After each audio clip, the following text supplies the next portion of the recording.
yung Christian leadership counterintuitive. Mas malamang hindi yun ang initial mong gusto. Pero yun yung gusto ni Lord. Are you ready to level up your leadership?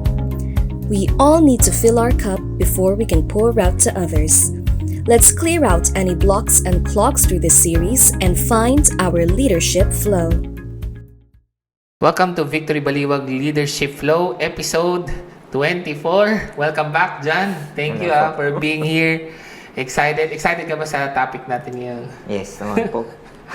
Alright, so let's just get right to it.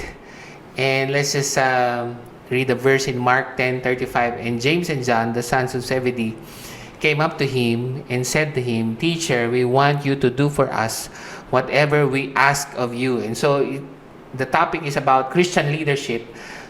Tungkol saan ba talaga yung Christian leadership? So I think in-underline na natin, the wrong mindset is that Christian leadership is not for us, it is for others. To which, kitang-kita natin, mali kaagad yung perception ni James and John. For us. But it's really for others. In fact, pagka nag-go beyond ka pa sa Mark 10, you're gonna see si blind Bartimaeus asking Jesus. So in a way, I don't think maling mag-ask kay Jesus. Pero baka the motivation is what is wrong. You mentioned something about that. Can you expound? Kasi pagdating naman po sa Christian leadership, at parang once in our life, we will have the opportunity to lead someone. And what is common to all of us is our request to God na, di ba, meron naman po tayong mga kanya-kanya request. Both personal, it's about ministry or anything. So, dun po kasi sa text natin, may request. Di ba? Dun nga po sa ESV, the request of James and John. So, para po sa akin, hindi naman po talaga mali na mag-request when it comes to God. It's just that, ano ba yung nature ng request? So, sakto nga po yung points natin. I think it's a funnel for us to know if that request is just for us. Or is it for somebody else? Or is it honoring to God? So, yun po yung... Yeah. So, hindi masamang manghingi, no? But hopefully when we ask for Christian leadership, it's not really for us. It is for others. Look at Jesus Christ. No? Next verse, it says there, "What do you want me to do for you?" So you see, wala na sigurong ultimate leader kung hindi si Jesus. And yet, you see Jesus saying, sige, ano bang kailangan nyo? Ano bang may paglilingkod ko sa inyo? Biruin nyo, Diyos ito. And yet, you see Him asking, I'm not about myself, I'm about you. And ito pa yung inas, no? Verse 37, it says there, "Grant us to sit one at your right hand and one at your left in your glory." So, ang hiniling nila is that Christian leadership is about sitting on the left and on the right, meaning positions of importance, no? Kasi pagka hindi ka nakaupo doon, hindi importante. I think that's the context of that. At ang nakalagay pa doon, glory, meaning that leadership is about position, leadership is glory. To which binalanse, parang binuhusan ng malamig na tubig ka. Sige, Jesus said to them, you do not know what you are asking. Okay, do you want position? Do you want glory? The response of Jesus is, you do not know what you're asking. Because are you able to drink the cup that I drink? Or to be baptized with the baptism with which I am baptized? So, Christian leadership entails suffering for the sake of others. Okay, siguro ang nakikita lang natin sa leader, yung position, yung glory. But really, kung totoong leader yon, malamang may suffering siyang kailangan inumin. Gusto mo ba yun? Baka hindi mo nakikita yon. Is that something na, feeling ko, you have something to say to that? Okay, you're a Christian leader, you lead something. But is it true na may kaakibat itong suffering, sacrifice? What can you say? Ang cliche po kasi when it comes to leadership, since we grew up looking at people in leadership na I think it's about the world telling what is leadership all about. Pero ang mas tama po kasi is how Jesus performed or modeled that kind of leadership through service. And alam naman po natin na yung service starts with sacrifice. Yeah. Diba? So, same with how Jesus perform that sacrifice, that ultimate sacrifice for us. So I think it's the first thing that we should consider.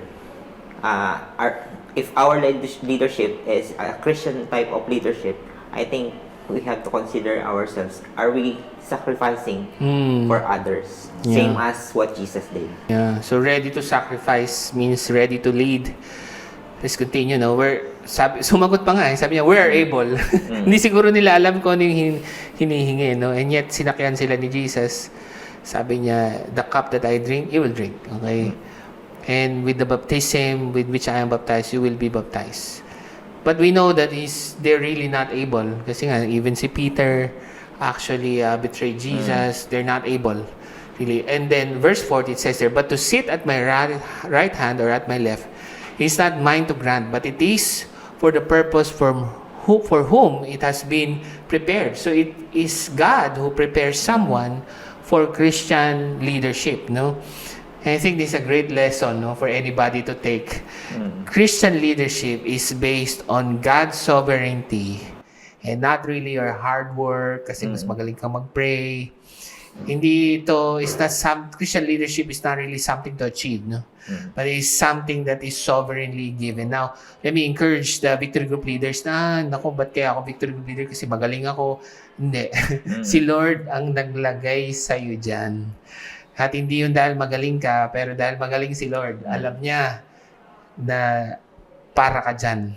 How are you grateful for God's sovereignty, no? Siguro kung hindi sovereign si Lord, hindi tayo leader, di ba? I mean, Lord, salamat. Minsan may mga ganun ka bang moment na, Lord, kinonsider mo ako, hindi naman ako karapat-dapat dito. Every Sunday po, every time that I have given a chance to share the word, kahit man lang po, kahit Victory Group, whenever I share something, parang, God, I'm not worthy of how good your message is. Pero ginagamit mo pa rin ako. So, I think most of us should grasp that humility. I'm not saying na ako epitome ng humility. Actually, hindi nga. Pero every time that I do that, I am being constantly reminded and being humbled na, oo nga, hindi naman kung gaano kagaling mo salita. Hindi. Lagi naman maganda sasabihin mo, if sasabihin mo is worthy ka. Yeah. Awesome. Siyempre, contrast din, continuing on. Sabi niya, the Gentiles lord it over them, and their great ones exercise authority over them. So, Gentile leadership means non-Christian leadership is leading on top. But what is the contrast of Christian leadership? It's not over, but among. Okay, over, may larong ganyan, among us. But it shall not be so among you, verse 43, among you. So it's not over you, but it is among you. But the over would be great among you must be your servant. Which means leadership needs not to be disconnected. Sana kung leader ka ng pamilya mo, kaya ka leader.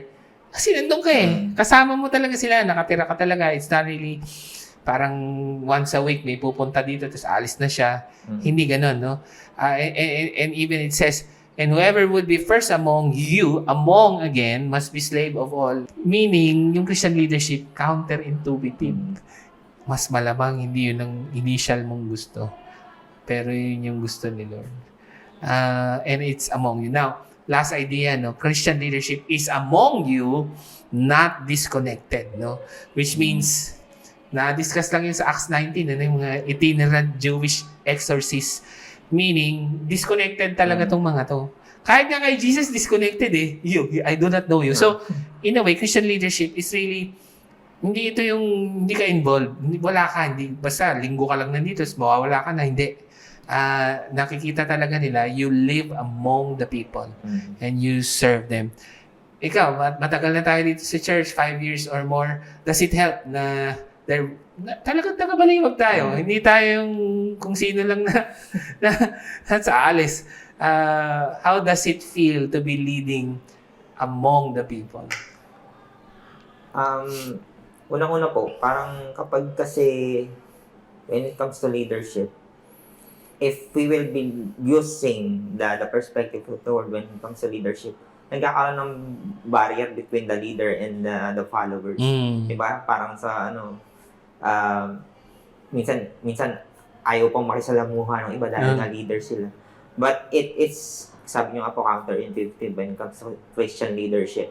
So it is us really humbling ourselves that we are not leading because yun nga, Hindi sabi over, natin, no? hindi over. Pero among. Dahil the only head of the church is God, is Yeah. Jesus. Hindi naman tayo pwede maging head, we are just the body of the church. So, advantage mo siguro nun is alam natin kung paano maging baliwagain nyo. Alam natin kung paano maging taga dito kasi taga dito talaga tayo. And kung ano yung na-experience sila, most probably na-experience din natin. Yeah. And hindi naman nila kailangan din kumausap ng ibang tao kasi hindi tayo iba. Yan po siguro yung what is living among us means to me. Yeah, awesome. So, Victory Baliwag leadership is all about not for us but for others. It's not about position. It's not over you but among you. And it's about not how good you are, but the sovereignty of God. God placed you there, and not because you're good, but because God is good. And that is how we flow in our leadership. Thank you, brother. Thank you po.